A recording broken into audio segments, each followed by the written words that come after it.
India and Japan join forces to counter China and build their own new Silk Road. As Xi Jinping seeks to exponentially expand China's economic and political footprint upon the Eurasian and African regions via his signature Belt and Road Initiative, BRI, a knee-jerk reaction can be observed from other Asian powers who are initiating and intensifying international development initiatives of their own. India and Japan are at the forefront of this movement, devising a mutual vision which could be labeled the other new Silk Road. Just days after 11 Jinping's epic Belt and Road Forum in May, India's Prime Minister Modi unveiled a vision to counter the international ambitions of China at a meeting of the African Development Bank, AFDB, in Gujarat. Conceived during a meeting between Modi and Japan's Prime Minister Abe in November 2016 and cobbled together by a crew of think tanks comes something dubbed the Asia-Africa Growth Corridor, AAGC. The AAGC is an initiative led by a partnership between India and Japan to better integrate the economies of South, Southeast, and East Asia with Oceania and Africa. The idea is to create a free and open Indo-Pacific region by rediscovering ancient sea routes and creating new sea corridors. In practice, it is conceptualized as being a series of enhanced, mostly sea-based economic triangles which will connect cities and other production hubs across regions that are predicted to rapidly rise and become the world's next epicenters of economic growth. Africa is without a doubt the next frontier of development, with the economies of a host of countries currently growing at rates between 7 and 10% per year.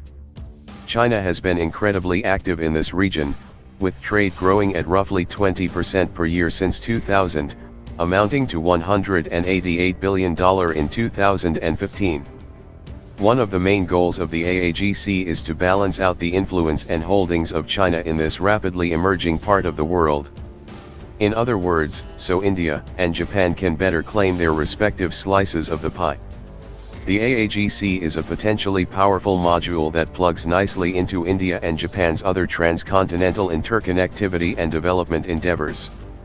India, Russia, and Iran are busy at work putting together the North-South Transport Corridor, a multimodal route that goes from the west coast of India all the way to St. Petersburg, Russia. India also has its Connect Central Asia Policy, Act East initiative, an array of new road and rail projects that are extending throughout South and Southeast Asia, and seaport development projects at Chabahar in Iran and, potentially, at Para in Bangladesh and Trincomalee in Sri Lanka. While Japan has been at the Eurasian infrastructure development game for decades, building roads, rail lines, metro systems, and ports across the regions via financing vehicles like the Asian Development Bank, ADB, the Japan International Cooperation Agency, JICA, and, more recently, the Japan Infrastructure Initiative. Topping this off, is a recent promise from Prime Minister Abe to pump an additional $200 billion into emerging Asian and African markets, which seems as if it will more than likely be one of the sources of funding for the Asia-Africa Growth Corridor. This partnership between India and Japan to develop enhanced economic networks throughout Asia and Africa as China's Belt and Road is very boisterously doing the same thing is showing signs of a geopolitical duality that is arising in Asia. When viewed from a certain angle, it appears as if two orders are emerging. On the one side is China, with its top-down processes and government-controlled economic institutions and enterprises, and on the other is a bloc being led by India and Japan, with their democracies and Western-style liberal economies. Japan and India are two countries that China historically has very terse relationships with, and an impending conflict always seems to be boiling just beneath the surface. Claims that China is developing Indian territory via portions of its China-Pakistan economic corridor led to a very public snubbing by India of 11 Jinping's Belt and Road get-together in May. Hardly a month later, tensions with India flared up in the Doklam border region, as Indian and Chinese soldiers had some relatively low-intensity confrontations. While China's relationship with Japan is packed with some very deeply embedded adversity, which goes far beyond a mere political or economic rivalry. The United States is often oddly absent from these talks of Eurasian connectivity, and there is little physical evidence of their meddling on the ground. but it has to be wondered the degree to which the reigning and perhaps retracting global superpower is playing political blocks such as India and Japan to counterbalance the growing international clout of China.